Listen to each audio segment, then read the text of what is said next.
No Globo Repórter de hoje, a história do médium mais famoso do Brasil. Daqui a uma semana, Chico Xavier completaria 100 anos. 100 anos de grandes mistérios. Como ele escreveu 400 livros sem redigir uma só linha. Tudo em nome de autores falecidos. O estranho fenômeno da psicografia. Os mortos podem se comunicar com os vivos? 7 anos depois de morto, Chico está no centro de uma nova polêmica. Existe um código secreto para identificar a autenticidade de suas mensagens? A fé no trabalho de Chico Xavier ultrapassa barreiras religiosas. Até uma família judaica reconheceu palavras do filho morto em 50 cartas psicografadas. E um enigma: a água que brota da estátua do mestre de Uberaba teria poderes curativos? Como um homem pobre, de saúde frágil, conseguiu ter tanta força? O que havia por trás dos óculos, da peruca e da voz mansa que convencia até mesmo os mais incrédulos? Afinal, quem era Chico Xavier? Para cada um, uma resposta. Ele veio com uma missão maravilhosa, isso aí ninguém tem dúvida. Para mim, ele era simplesmente meu pai. Quem era esse mineiro de pouco estudo? Chico Xavier foi o maior paranormal, o maior sensitivo da história da humanidade. É um grande professor. É um marco divisor no espiritismo. Que poder tinha esse homem? Esse homem veio enviado de Deus. Era o Chico, nosso amigo, nosso apoio para tudo, né? Que homem foi esse que trazia para as mães o conforto de mensagens dos filhos mortos? Que ele nos envolvia, a nós mães, com tanto amor, com tanto carinho, e numa empatia tal que ele sofria conosco, que ele nos consolava. Célia é da mesma cidade de Minas Gerais onde Chico nasceu, Pedro Leopoldo. Conheceu o médium quando ainda era criança. Quando em 83 perdeu o filho Rangel com 3 anos de idade, num acidente banal, foi a Chico a quem recorreu. E eu coloquei os 2 braços no joelho dele assim, abaixei a cabeça e chorei. E naquele momento eu fui envolvida por uma paz tão grande, um bem-estar tão grande. As mães que já perderam filhos sabem do que eu estou dizendo. Aquele nó na garganta, aquele coração como se tivesse mãos de ferro apertando. E naquele momento aquilo tudo tinha ido embora. Eu levanto os olhos, ele estava olhando para mim e falou comigo assim: não sou eu não, minha filha. É o seu filhinho que chegou aí por trás e te abraçou. Mas não foi só. Chico psicografou mensagens que teriam vindo de Rangel. E a mãe não duvida que eram palavras do filho. Eu não precisava de nenhuma prova que era ele. E ele me deu muitas.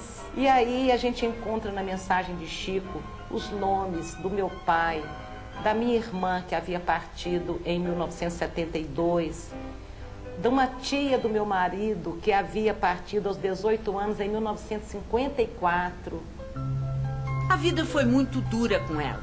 Tempos depois, mais uma dor imensa. A morte da filha, Mariana, com 27 anos. Desta vez, Chico já tinha morrido, mas os ensinamentos dele ficaram.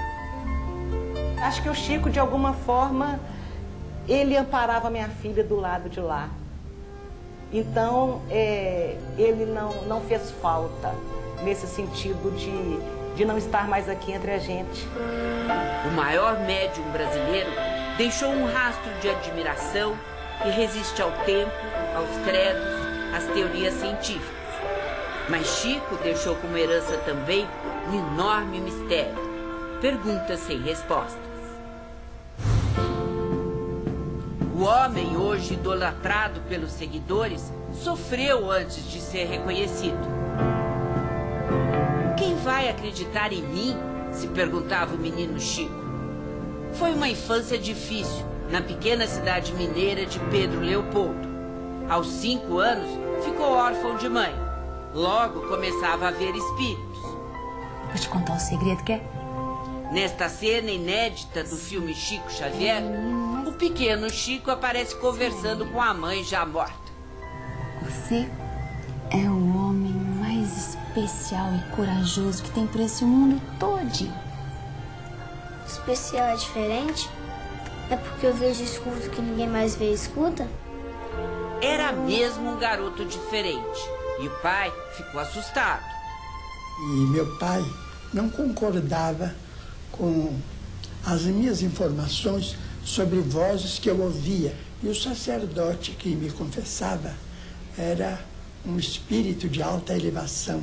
Ele então me aconselhou a aceitar um emprego aos 10 anos de idade, para que meu pai, impressionado com o que eu dizia, não promovesse a minha entrada no sanatório. Eu me empreguei numa fábrica de tecidos.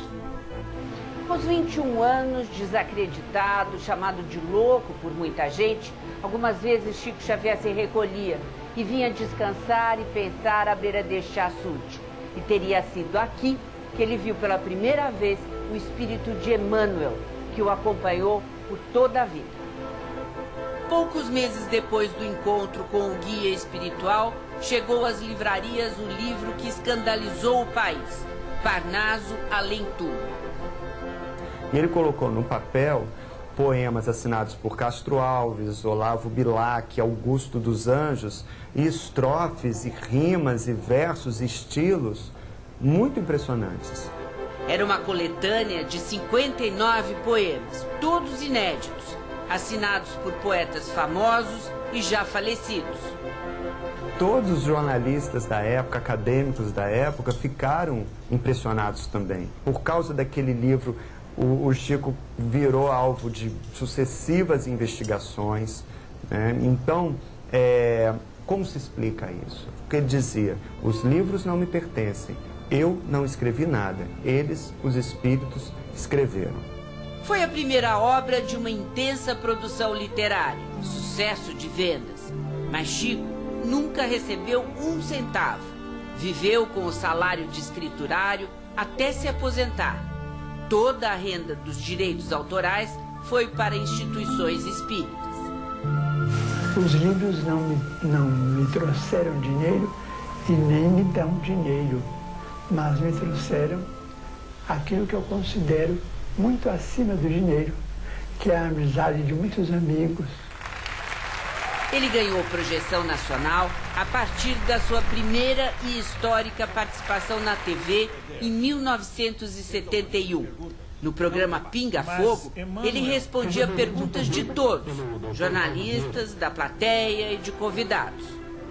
Foi a primeira vez que uma sessão mediúnica espírita foi transmitida e realizada dentro de um estúdio de televisão, ao vivo, né?